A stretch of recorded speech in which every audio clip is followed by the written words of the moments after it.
Welcome back, viewers, from the previous lesson about painting. We discussed painting methods, painting techniques, and what is painting. Now, we also we didn't discuss about some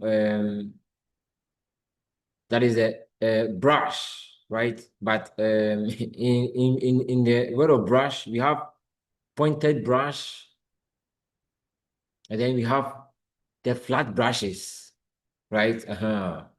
Then, the part of the brush, we have the handle, which is normally either wooden or plastic.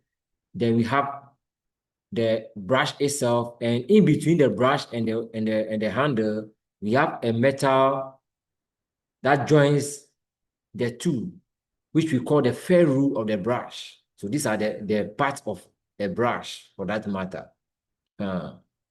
Now, we are on the next topic, which we call drawing. Drawing.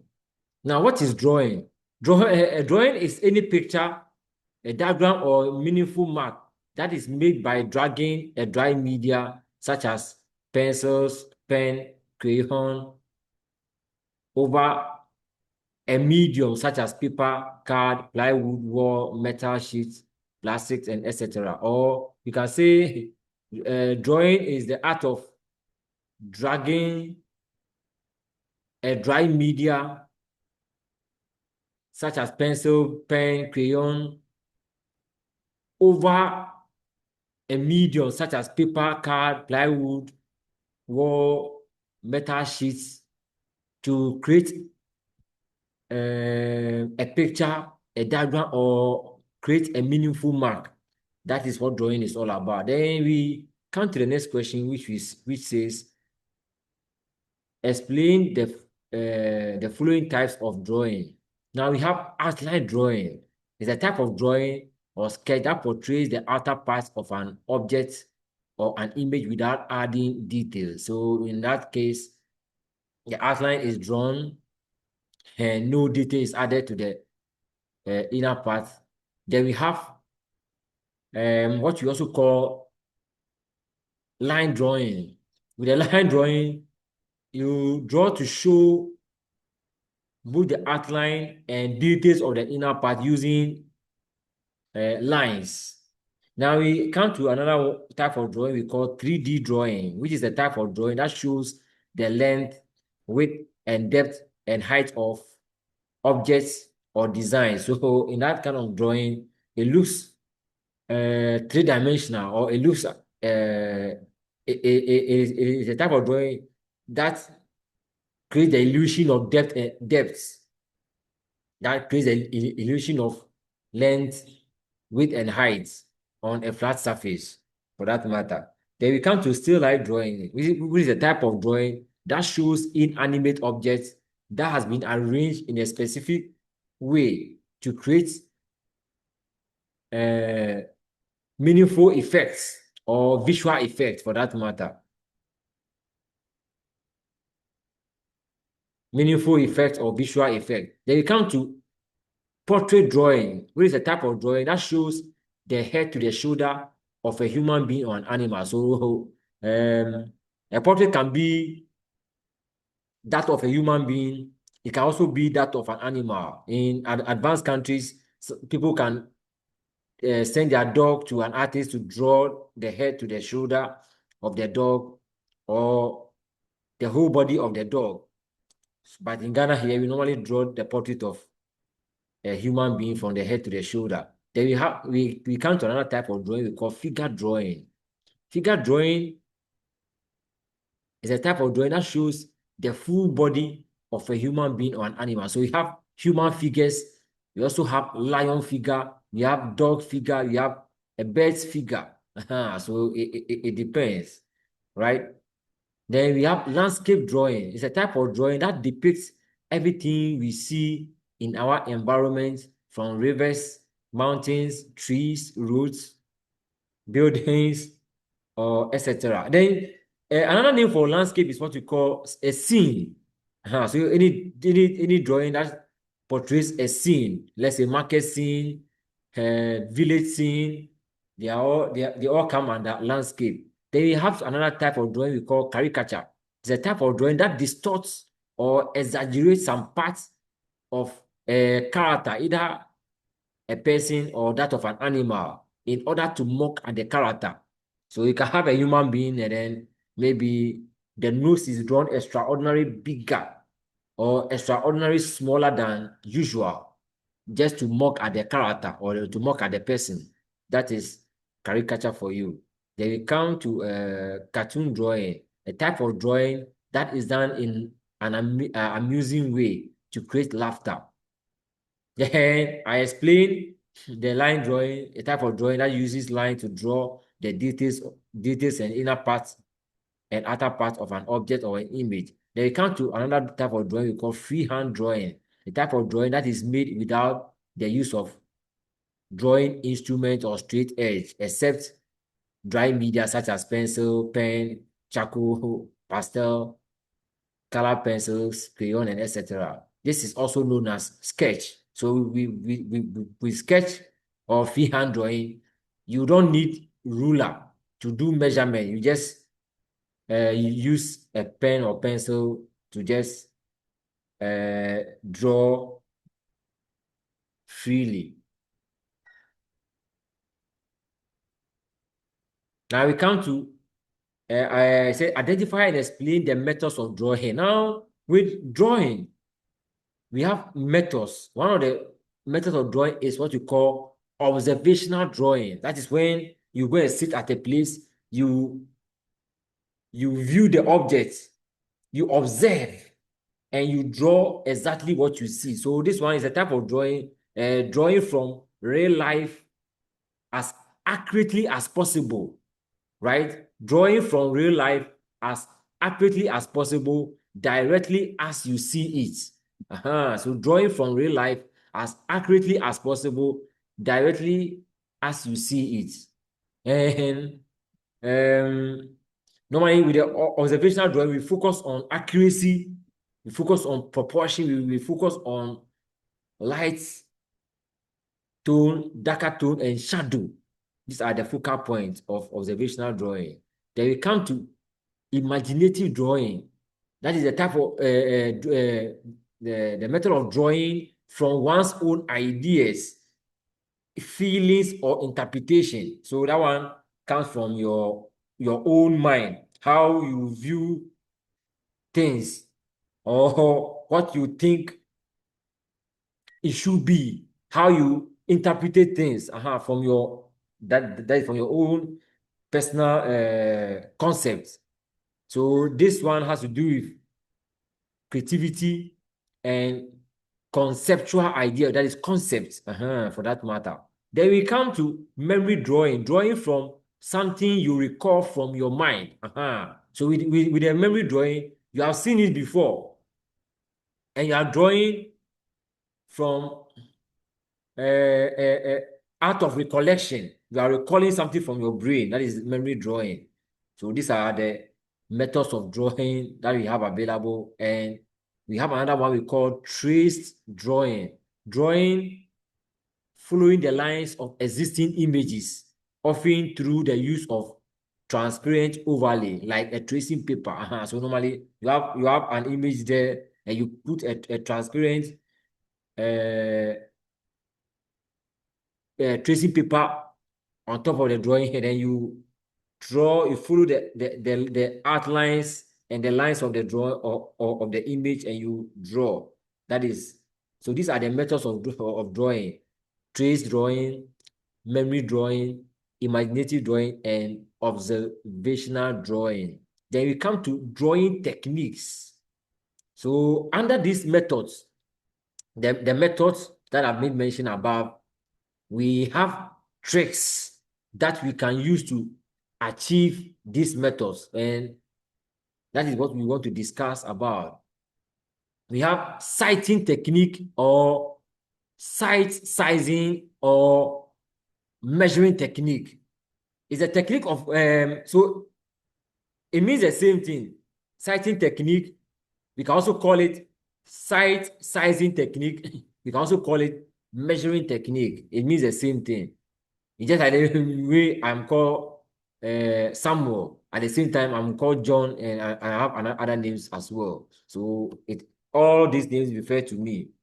Now, the sighting technique is a technique of comparing angles and proportions of drawn objects with what we see in nature using tools such as pencil and etc. Now, look at the diagram that we see here. You can see the real image, the real object. And this person is using his drawing tool, that is a pencil, to measure. He's using a pencil to measure the height of the apple that we have here, and then he will transfer it over here and draw exactly what is here. That is what we call sighting technique. So you can measure the height, measure the width, and then use it to draw what is here. You can also do the same thing in nature. You can take the drawing tool and then you gauge what is in nature, and then you come and transfer it onto your surface.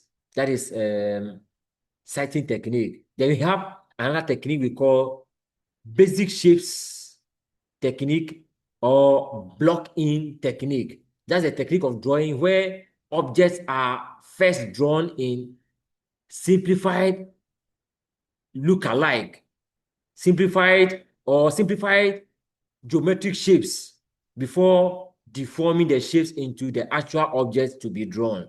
Now, look at this one, for instance. You can see a bird, right? So the bird shape, we have oval shape, we have a circle, and then the next point you can see that they've brought a tail and a shape of the eye. Then over here they've added details. They've dotted the eye, they've created something on the wings, and over here they've colored or painted it. The same applies to this camel. You see, they're drawing a camel. They started with circle, oval shape, and then look at what they've added.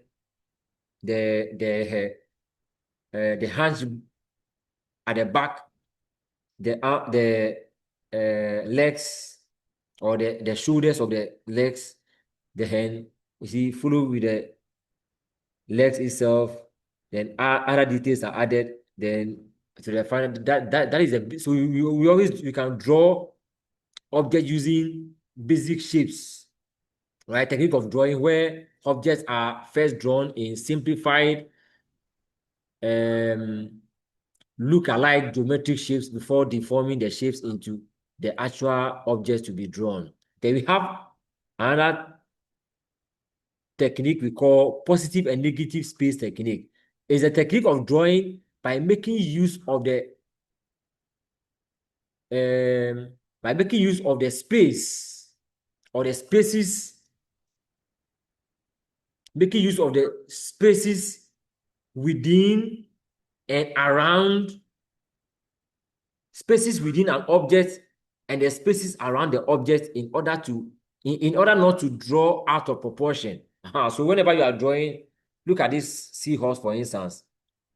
We have drawn what is inside the seahorse. That is these are what you call the positive space, and the spaces around this object, the black spaces, is what you call the negative space. The spaces around this object is what you call the negative space, and the focal point is the one here. Now you can see that they have been able to make use of proportion because they have not drawn the seahorse too small. At least they have been able to manage the object well, and they've not drawn it extraordinarily bigger. So we see that it is well balanced. Look at this one, for instance. We have the focal point here is this background. They've added details, they've drawn details on the background, and then they've left this space unattended to. Also, always the place where you focus on and add and put your details is what you call the positive space, and the areas which have no designs or images is what we call your negative space. So always when you're drawing, you need to check your positive and negative space. And these are the techniques that we use in achieving a drawing. So in fact, every drawing needs this positive and negative space technique. In the same way, most drawings, right? Most drawing need the basic shapes technique in order to draw it well. Without the basic shapes and the positive and negative space technique, you may not draw very well. But the sighting technique, that one, not everybody knows how to make use of it. So it is optional.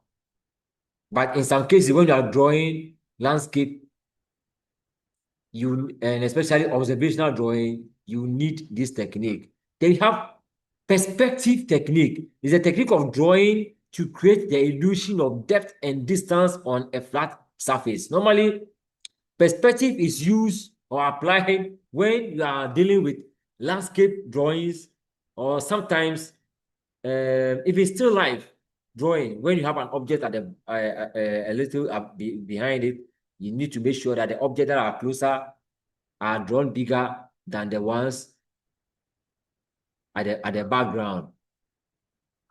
So this is an example of a perspective, as you can see. And you see that the trees at the front, here, this one and that one appear bigger, and as it recedes into the distance, it appears smaller. Look at the road. The road in front here has become bigger than the one at the far end. So that is perspective for you. Then we have another technique we call grid technique. It's a technique of constructing series of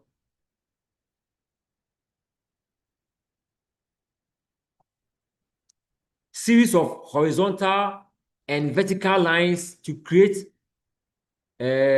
square shapes on a photograph and the surface to be drawn, after which we draw exactly what we see in each box.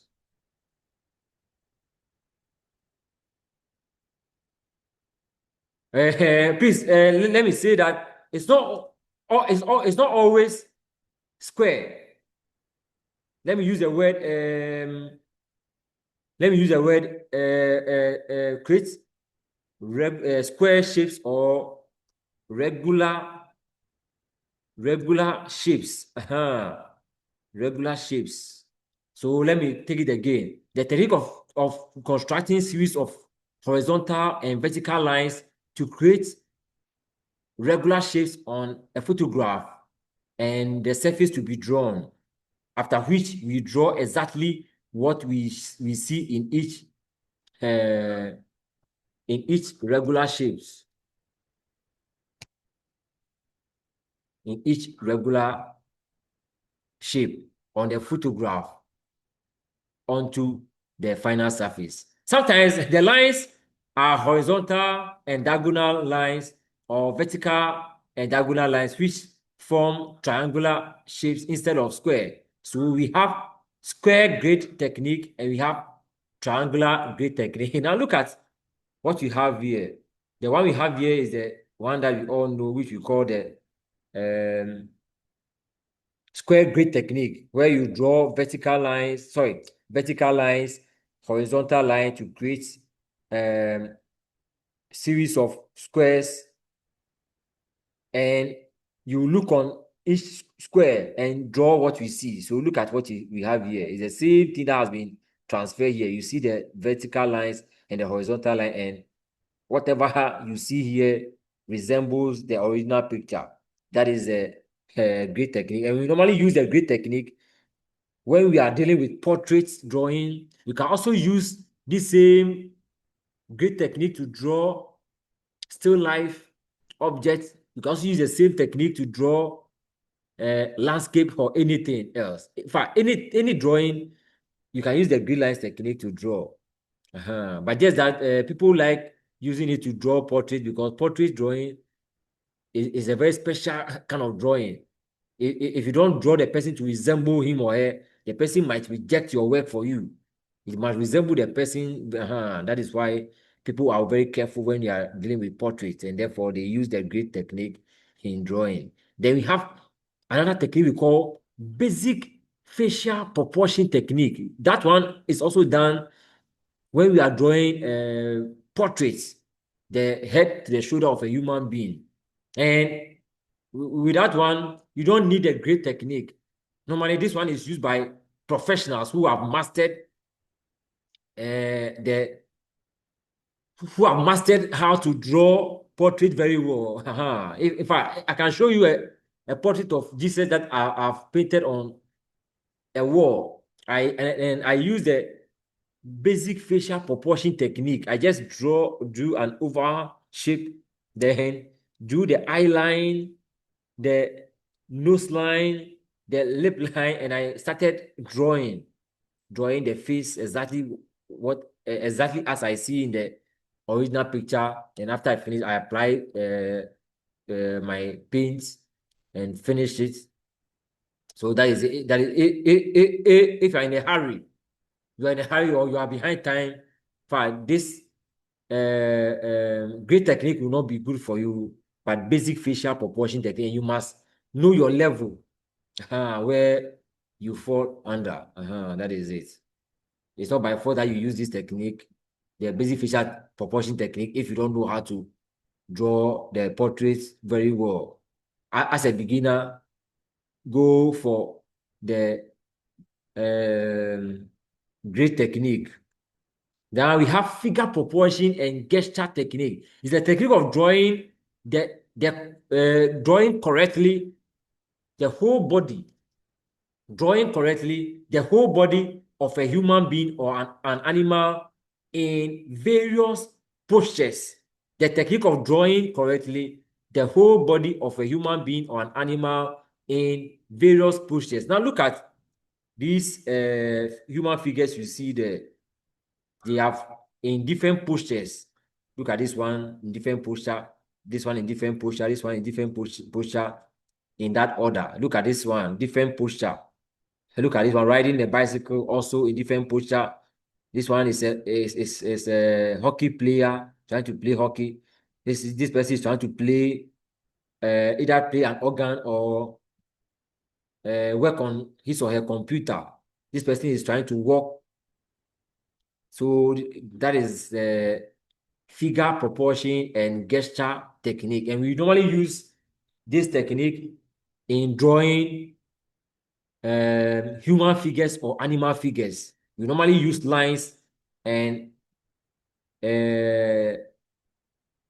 circles or oval shapes in drawing them. You need to get the action of the figure before you can add flesh and other details. Then we have foreshortening technique, the technique of showing a part of an object that is closer to the viewer, overshadowing the other parts, which reduces its length or height into the distance as it occurs in photographs or on a camera. Now, when you are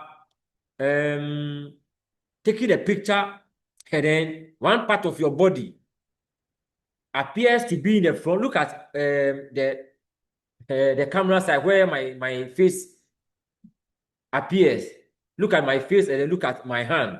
You see that my hand has overshadowed my head.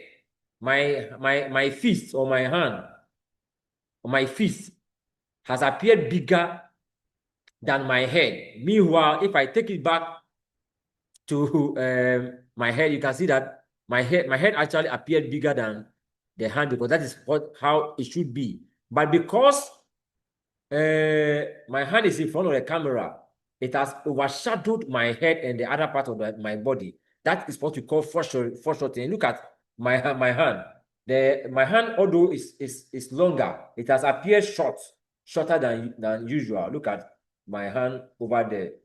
My hand or my right arm has appeared shorter than usual. That is what we call foreshortening.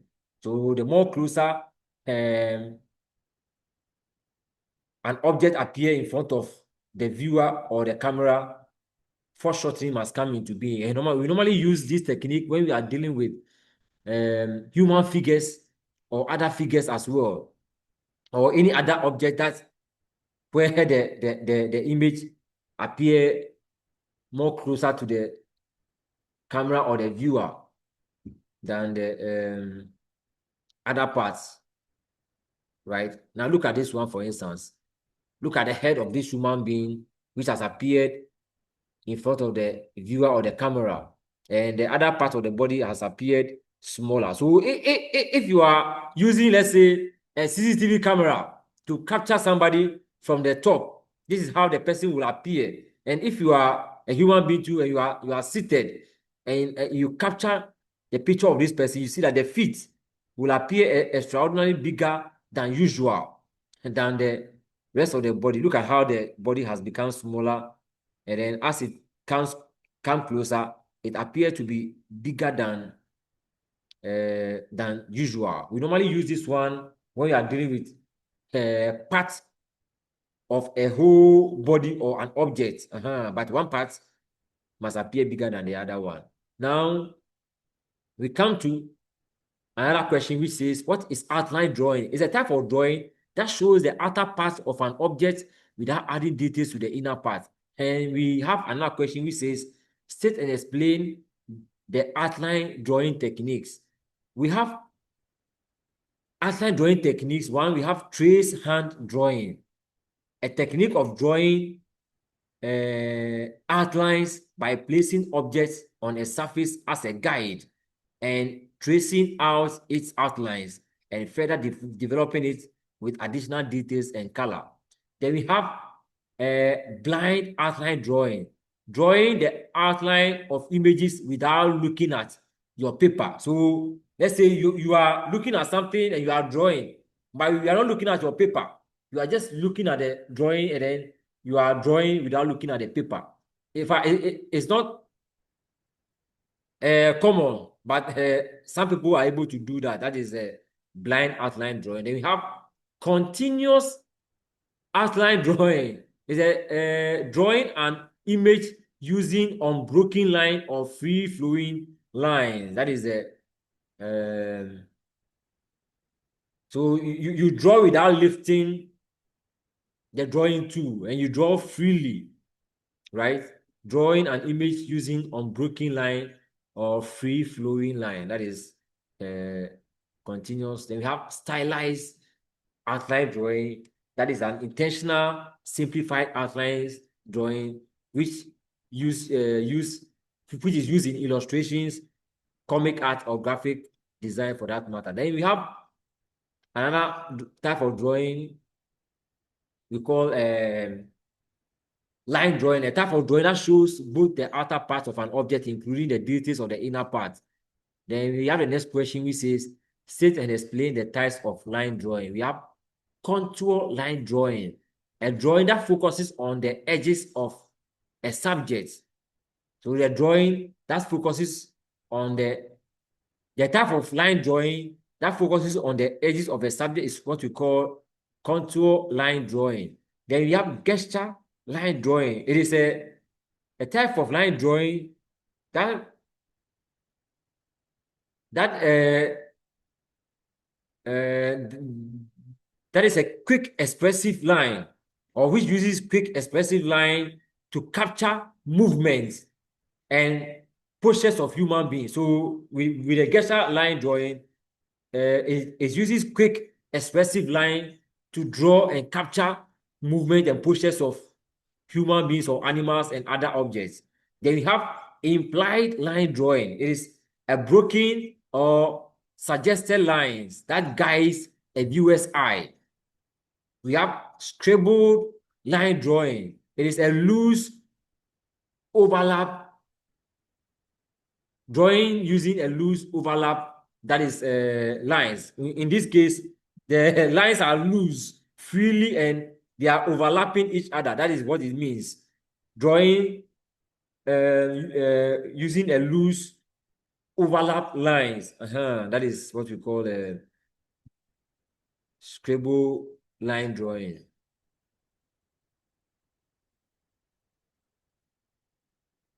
Then we have methods used in line drawing. We have freehand drawing, which is a drawing without the use of measured tools such as ruler. That is, we can also call it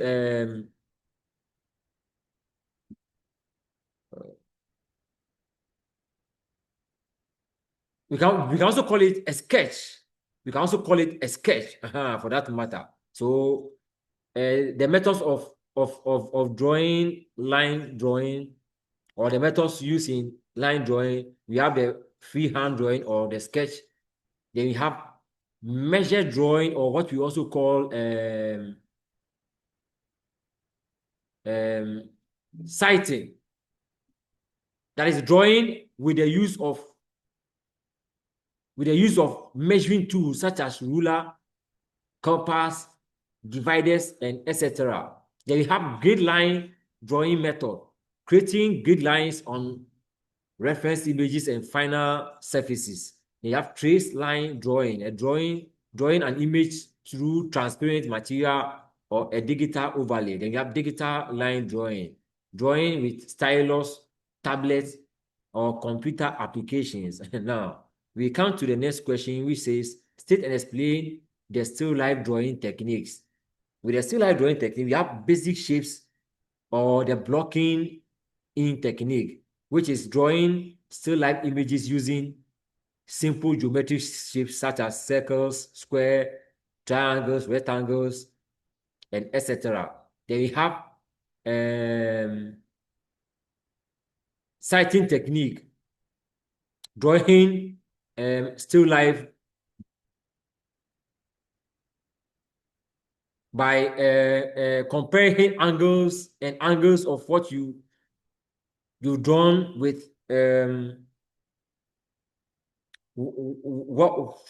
what is drawn using pencil or drawing tool to compare those angles. That is a sighting technique.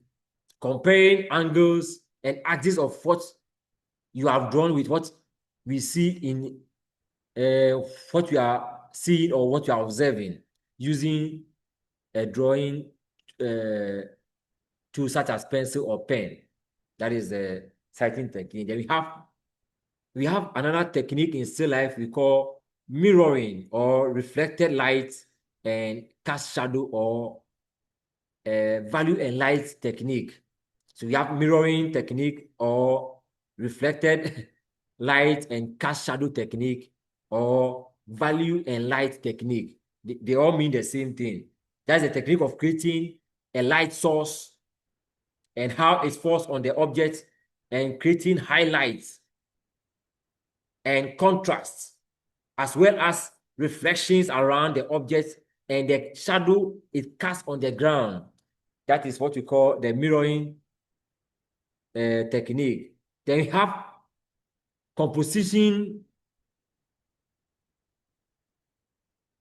balancing technique. That is where the technique of placing and arranging objects in still life to create a balanced and visually appealing composition. So when you're drawing, you need to arrange your objects very well in order to come out with a very good composition. So whenever you are composing your still life, your making arrangement, you need to make it in a way that it should be well balanced. The objects that are very short must come to the front, and the ones that are a little taller must fall behind in that order, right? And you make sure that your arrangements are well done.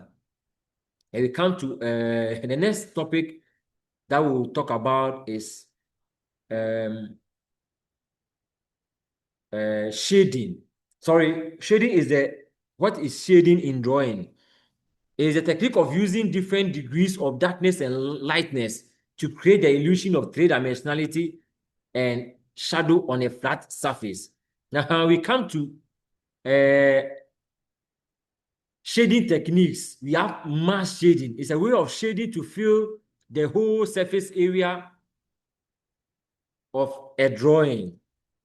And these are some of the mass shading that you are seeing. You have shaded to fill the whole surface area, but we will make sure that the lighter. This is what where we call what the lighter part. The most lighter part is what we call the highlight. Then we have the light tone. We have the middle tone here. Then we have the dark tone. So that is what you are seeing, and this is the shadow that it has casted on the ground. That is the mass shading for you. Then you have dot shading, or what you call stippling or pointillism. It's a way of using dots to shade a drawing. And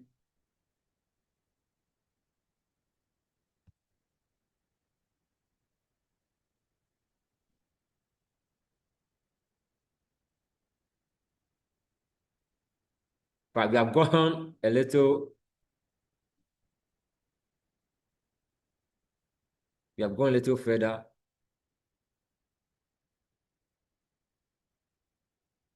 Aha. So this is the stippling or pointillism or dot shading. As you can see, you see that they've used series of dots to shade this drawing. Then we have another type of drawing, another shading technique we call hatching, a way of shading using parallel lines flowing from one direction. So look at it. Look at it, for instance. You see series of lines.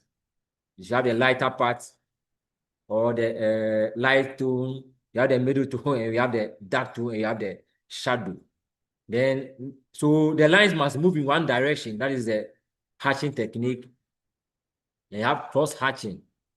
The cross hatching is a way of shading using parallel lines crossing each other from different directions. So you can see, look at this one there.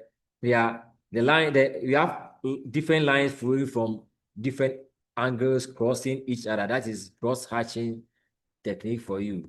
Then you have scambling, a way of shading using scamble lines or sort of scribbling lines. So you see that, look at how it is done. You scribble in a random way or random technique for that matter. Then you have the smudging, a way of shading and using your thumb and cotton or paper to smoothen or blend the surface. That is the smudging technique we have for you. Then we come to another aspect of drawing we call perspective. Perspective is a way of creating the illusion or the assumption of depth and distance on a flat surface. Then we have what we call, we have different types of perspective. We have the main types, which we call linear perspective and area perspective. Now, linear perspective is a type of perspective that uses parallel lines that converge to meet at a vanishing point to create perspective. Then we have area perspective, where we use color to depict the illusion of distance by painting far away objects. By depicting far away of sorry.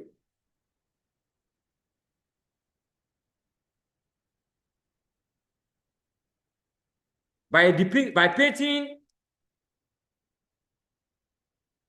objects that are closer, brighter, whereas far away objects are painted faint, or when they are far away at night, objects that are far away should appear darker. That is the perspective for you.